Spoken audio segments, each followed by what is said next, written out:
Selamat pagi bagi kita semua warga jemaat GKPA dan simpatisan dimanapun kita berada. Kita jumpa kembali pada hari ke-70 2022. Sebelum kita mulai karya kita hari ini, marilah kita mohon hikmat dan bimbingan Tuhan, kita berdoa. Damai sejahtera Allah yang melampaui segala akal itulah kiranya memelihara hati dan pikiranmu dalam Kristus Yesus Tuhan kita. Amin.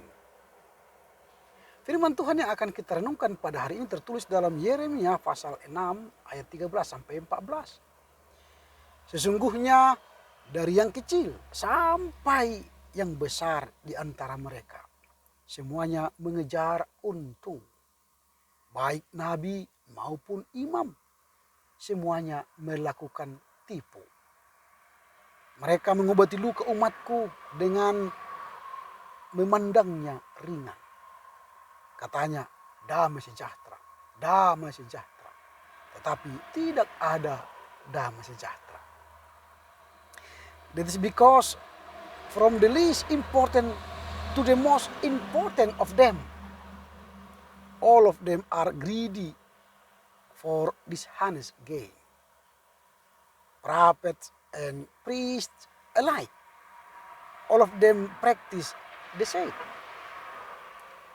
They offer only superficial help for the harm my people have suffered.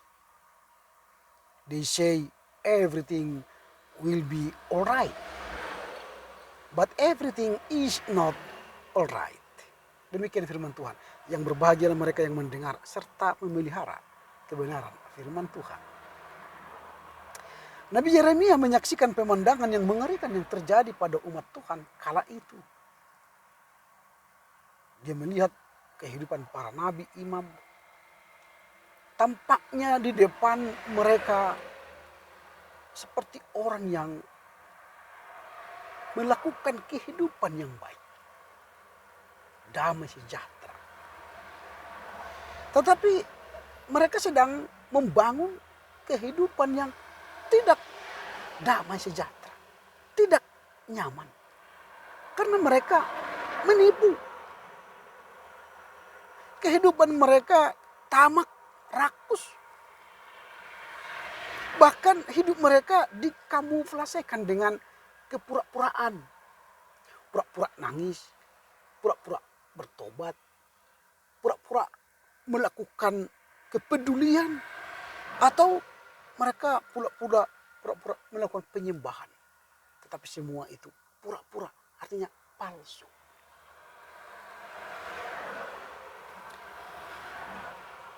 Umat Tuhan kala itu sudah kehilangan rasa malu.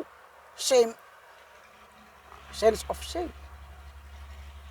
Dan kedukaan dan berdosa. Itu yang mereka lakukan waktu itu. Kehilangan rasa malu, kedukaan dan berdosa.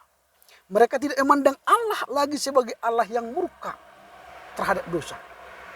Walau mereka melakukan dosa, mereka tidak takut murka. Tidak menaruh hormat lagi kepada Tuhan yang akan murka kepada dosa. Akhirnya Yeremia berteriak, seharusnya mereka merasa malu. Itu teriakan Yeremia. Seharusnya mereka merasa malu. Karena mereka berdosa, berpura-pura membangun sebuah kehidupan tampaknya bahagia, damai sejahtera. Tetapi ternyata mereka adalah orang-orang pelaku ketidakdamaian.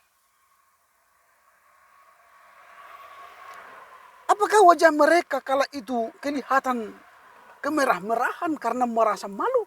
Oh tidak. Mereka sama sekali tidak merasa malu dan tidak kenal dosa. Dari pemimpin mereka, katakanlah sekarang seperti pendeta, penginjil, diaken, sintua, pimpinan paduan suara, pemain musik, pemimpin pujian, artinya semuanya guru-guru sekolah minggu. Sampai jemaat terlibat berdosa. Melakukan tipu. Melakukan hidup kepura-puraan. Artinya bisa saja kita seperti itu. Kita di depan seolah-olah pelaku damai. Tetapi di belakang kita adalah orang yang bejat. berdosa, berlaku ketidakdamaian. Apalagi khotbah-khotbah yang diperdengarkan sekarang di gereja-gereja adalah khotbah-khotbah tentang berkat. Jarang kita mendengar khotbah-khotbah tentang neraka, penghukuman Allah. Jarang. Dan jemaat takut mendengar khotbah-khotbah seperti itu. Karena hal ini membuat telinga setiap orang memerah, memanas. Termasuk pendeta mungkin tidak mau lagi berkhotbah tentang itu. Karena nanti kupingnya panas. Bahkan takut gereja kalau khotbahnya keras. Menegur yang berdosa, yang jahat. Takut jemaatnya pindah ke gereja lain. Maka khotbah yang meninak bobokkan. Supaya jemaatnya tidak pindah. Maka firman Tuhan hari ini dengan tegas mengatakan, beritakanlah firman. Siap sedia baik atau tidak baik waktunya. Nyatakanlah apa yang salah. Tegurlah dan nasihatilah dengan segala kesabaran dan pengajaran. 2 Timotius 4 ayat 2. Tegurlah kalau salah. Artinya teguran itu harus disampaikan bagi mereka yang hidupnya tidak benar. Ya walaupun keras. Harus dijalankan. Persoalan pindah tidak pindah itu bukan urusan kita. Tapi persoalan dia harus bertobat. Meninggalkan dosanya. Meninggalkan kepura-puraannya. Supaya kehidupannya bukan tampak bahagia. Tapi sebenarnya tidak bahagia. Harus bahagia kelihatan. Dan memang aslinya pun dia bahagia. Ini yang menarik. Tidak ada rasa nyaman saat khotbah disampaikan. Bila temanya tentang penghukuman dan pengadilan bagi orang-orang berdosa. Itu biasanya sekarang. Kalau temanya penghukuman, orang tidak nyaman mendengar khotbah itu. Dan gara-gara khotbah, contoh seorang Jonathan Edwards yang keras, yang berjudul orang berdosa dalam tangan Allah yang murka, membuat orang-orang yang mendengarnya menggigil ketakutan. Atau mereka meraung-raung memohon belas kasihan Tuhan. Orang-orang yang mendengarnya diinsafkan akan dosa-dosa mereka. Khotbah Jonathan semacam ini akan menyadarkan orang yang terbuai dalam jebakan dosa dan mengembalikan mereka ke tangan Allah yang penuh kasih. Jadi khotbah-khotbah yang menegur, khotbah-khotbah yang keras, itu penting supaya apa? Supaya kita sadar dan mengembalikan diri kita ke jalan Allah, supaya Allah berbelas kasih kepada kita, memberi keselamatan dan pengampunan. Kita sekarang sedang berada dalam era milenial. Tanda-tanda dunia semakin nyata bahwa kuantitas dan kualitas dosa semakin meningkat. Kehidupan masyarakat sudah tampak seperti Sodom dan Gomora. Bahkan di mana-mana kelihatan dosa. Persoalannya ialah, apakah sekarang kita ikut-ikutan melakukan dosa? Jika ya, berhenti, bertobat. Stop. Jangan lakukan hidup dosa itu, kepura-puraan itu. Berhenti, bertobat.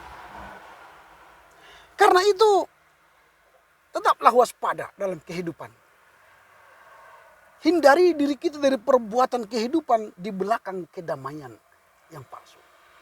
Tetapi hiduplah dalam kehidupan yang damai, yang selalu bersandar pada Tuhan. Amin. Kita berdoa. Terima kasih Tuhan, Engkau mengajar kami supaya kami bukan berpura-pura, tapi hidup damai. Dan di belakang kami pun damai. Hati kami damai. Tampak di luar pun damai. Kami tidak pura-pura, tidak rakus, tapi melakukan kehendak Tuhan. Berkati kami sepanjang hari ini demi Kristus Yesus. Amin. Selamat berkarya untuk Tuhan. Tetap jaga kesehatan, jaga jarak, pakai masker, dan sering cuci tangan. Horas. Horas. Horas.